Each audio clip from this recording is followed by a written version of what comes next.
والله يا اسلام دير بيتم بقرآن عامان دبا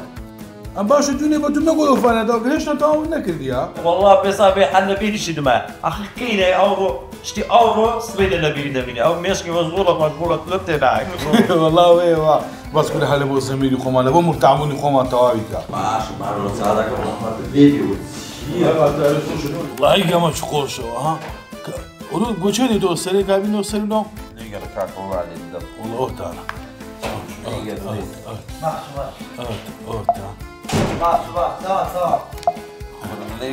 السلام عليكم. السلام ورحمة الله. ليش بداية تلفون الخمر؟ برو بلاي إيش توا داما وكم منا بمتيدك هاي سيروان أو من النما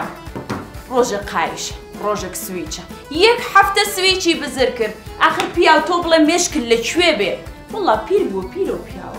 هيج علاجي ندبي بيه بملاي دكتورك بو هايا أو توكلكي نما سيروان شفوتا بخير يا مدير بخير يا ولدي باشي. تاكل؟ والله اواخريك ما اواخر خلاص بو عندك صار خلاص زبي. داستا بعض زي خمسة. كل كاغا داسو خو زي جوني هو زي جوس زي كده كل الناس اما الناس كاغا هو زي خو زي ما ايش دك ما بابا مش تقاني بيدنا داسا قيد بود اي داستا كاك يعني هو حساب لك اما مديرش ما ببراترات شو حساب براترات عندك برا داستا يعني مديرات وهذا بيتنا اقول موظف من ام مدير واسطه برادر يكتري بس اشتغل انا نايم برا انت اصلا تجيب كون اخر شيء شمك كل خو زي وين كان شو من داستا كاك داستا برا داستا اصلا نشتكي ولا ناخذ مكان ما والله عاد كلام عسكري ولا زي من مدير لا المي نايم يعني قيا خينا من اخر شيء شم اولو نادر خينا كيلو دي زقاجنا وسطا بس صعوبتي ما كاك كصعوبتي لقى نخس صعوبتي لقى ما قبل كنا تو ما قلت صار بزار بقايش دي وتسيو لا انا قايش بلا قدام فقير شديد وفقير قلنا على قايش خويك سهل لي قمياك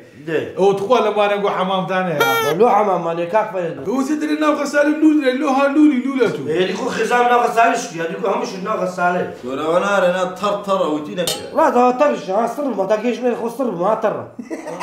بالقران برا خداك جنبو بنقول تاش نبينا باش نبينا اهمال لاكريش والله بيش باش بيش دات بتشكم دادينا استاك اوشكش ما كره برا خطاي سو ما قلت ما بحص يا وجه دي عملوا مشكله منيا لما علي حرت درم له حاضر ومن فردين مشكله ما نبضت مشكله والله من هيز دانا هذا ولا بقرا اود بك بقرا بيربو اود بك بياك ولا بقرا اود بك كل والله مشكل تاكل بقر عامل كل كاك اسمنا لهم كايماخ نو هانجين هيركا ماس هم لو عازدك لي بياوكا هستنا انا كيف اون دلا سمنا يعني اشتكالت